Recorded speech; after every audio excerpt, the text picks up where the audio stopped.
Yeah. So, and that's the important thing, man. Once you get that up off of you, you're back again. You're whole again, right? As a man, you start thinking straight again because now the physical situation is out, and you're not really doing it because, again, we've heard it before.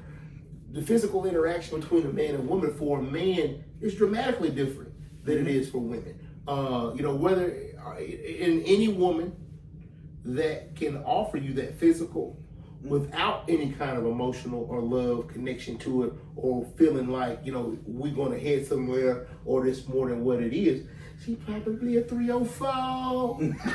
You know what I'm saying? You know what I mean? You dig? So, because I ran into that too. I've seen chicks or dated girls or talked to women in the past that I felt like, you know what, I want to try to get to know this person. She looks good. Oh my gosh. We've been intimate. It's just fabulous. It's wonderful. But there's a lot of things, y'all don't, girls, women, ladies, the stuff that you all do intimately, right? That any player that's about his business is going to recognize.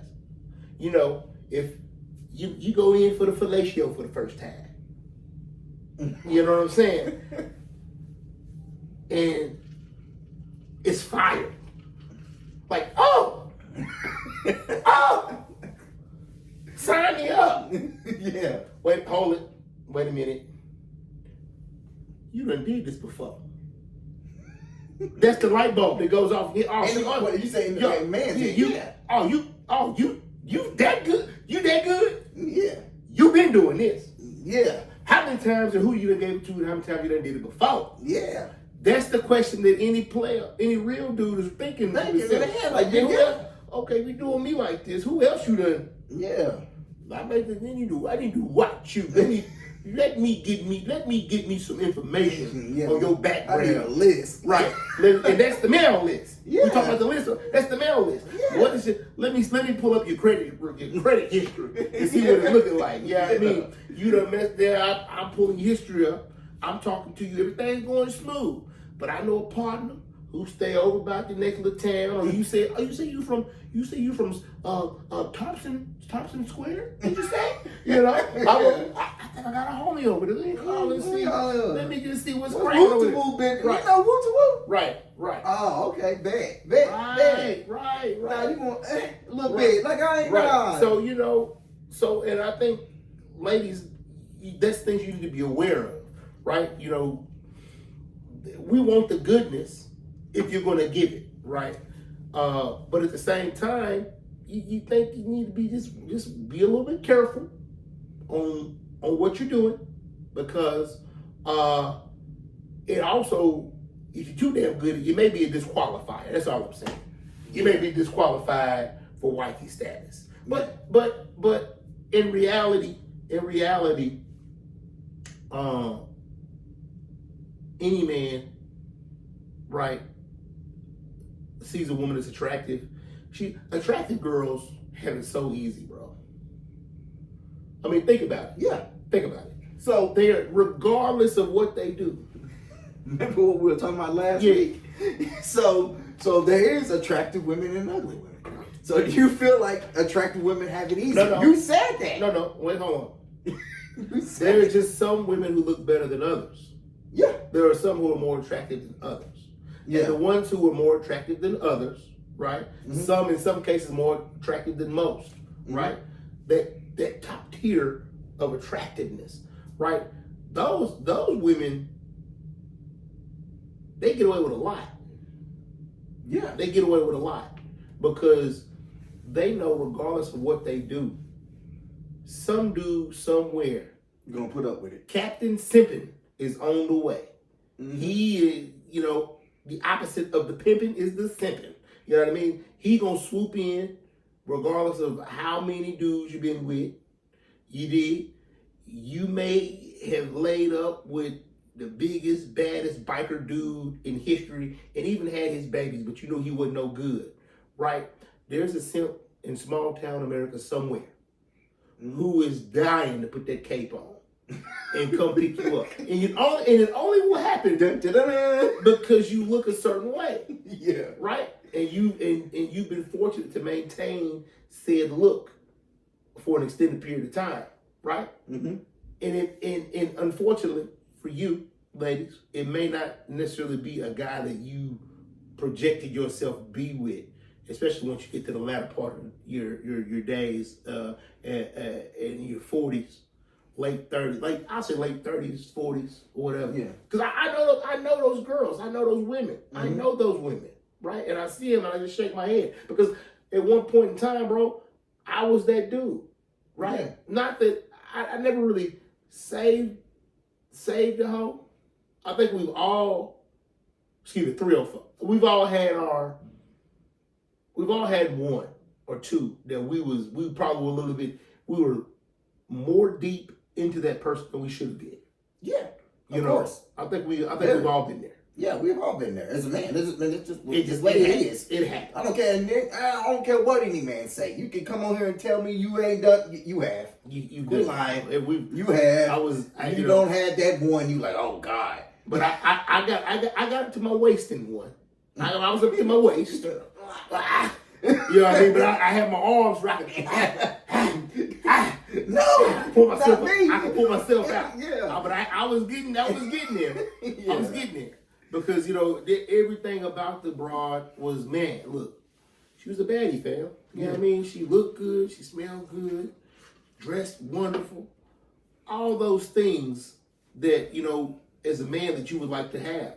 Yeah. But as I got older, that started to become less and less important. I started to look at somebody who was attractive, but also who was attractive on the inside and outside. Yeah. Someone who was willing to run my program. And ladies, that's the key to finding a man. You're going to have to scale back a little bit. And when I say that, it goes back to the man bringing the amenities, or the woman that's looking for a man that's able to take care and provide that security. Mm-hmm. The more security that a man is able to provide, the more, ladies, you are going to have to dial it back on you doing you, right? Because it's going to be all about him, because he is the provider. He's affording you a lifestyle that many women want, right? Yeah, but with like being that bad, like say you got a baddie, and she's with someone that's a baddie looking for security, all that, and looking for that man with that $200,000 car, that $30,000 Rolex, and all that. Yeah, you're there for the moment. He's bringing everything right to you, right. And once he finds someone that's a little better, she may not even be better. He just won't her at that moment. No, I don't think so. Yes, I disagree with that.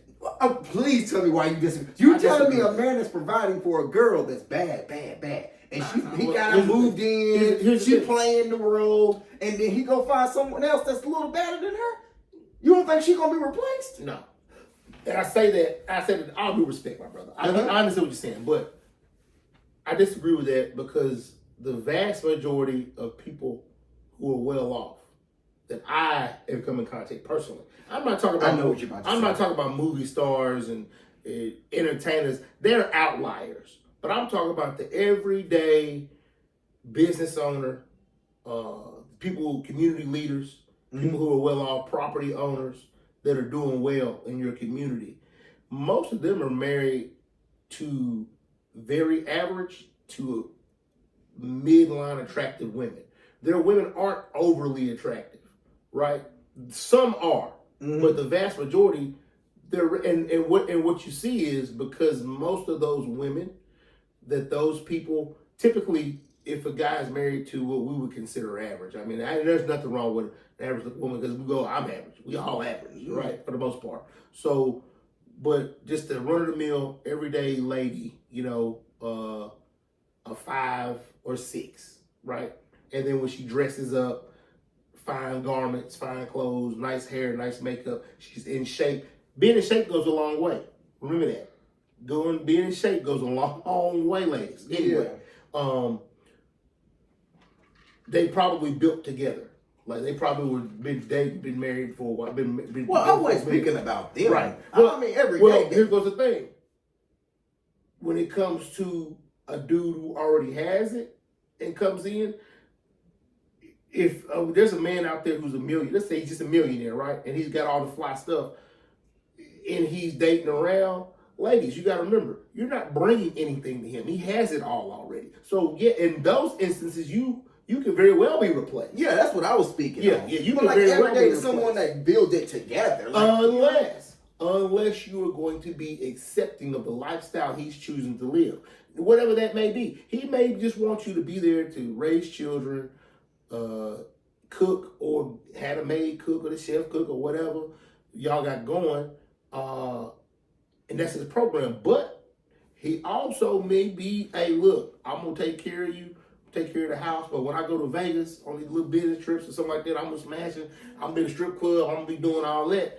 And if you don't want to run that program, ditto. I mean, please, not to cut you off, please, people in the comments, would you let a man take care of you, you at the house taking care of the kids, and then he go off and he letting you know, I'm gonna do me, but I'm gonna be back. Would you accept that? There's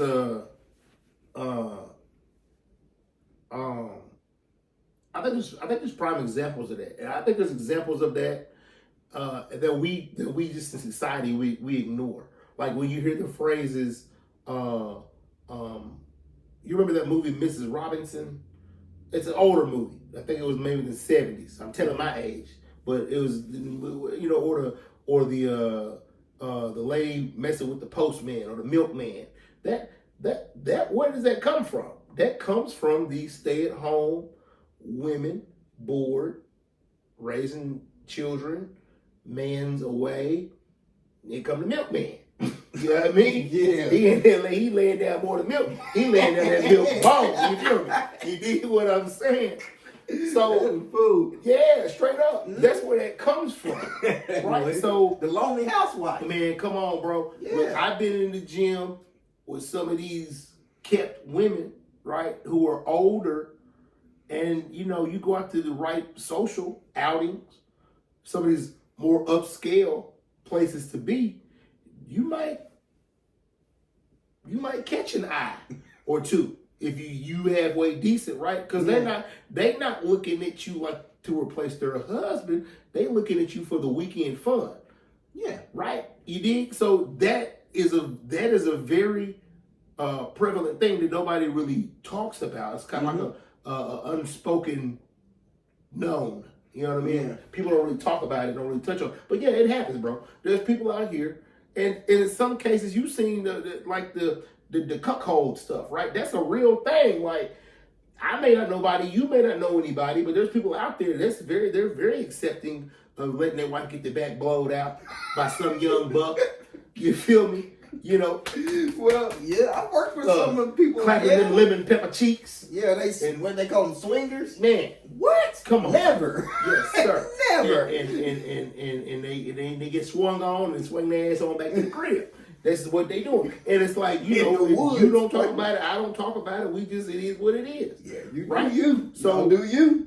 There's a lot of things. There's a lot of things that are happening in society when it comes to marriages, relationships in general.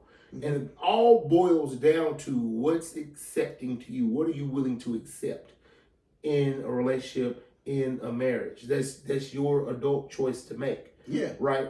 But specifically, if you're looking for one thing or the other, there'll have to be give and take. There'll have to be some compromise. Yeah, right? And a lot of ladies, as they get older, they gotten in their ways and they're unwilling to compromise on a lot of different stuff. Yeah. Well, see, that comes with experience too, because you may be the 8th, 9th relationship they've been in, and they've seen all this bullshit led up to them, and then they say, I'm not dealing with any of this type of shit. And then it makes them, even if you do something slightly in that direction, it could cause friction within your relationship. You know what I'm saying? Like, so now I've dealt with, you know what I'm saying? They're like, oh, well, I've already, you're going down this road, and no, I'm not going down that road with you. I'm like, what road am I going on? I'm just doing me. Right. And they get mad about different things, that comes up within that, within that past. Where they take, women take their past and bring it to your relationship, and you gotta, and they have insecurities on that. You know what I'm saying? Because what somebody else did to them or how they did it, and then it just makes friction within your relationship. Like, I don't know. You know what I'm talking about? I know exactly what you're talking about.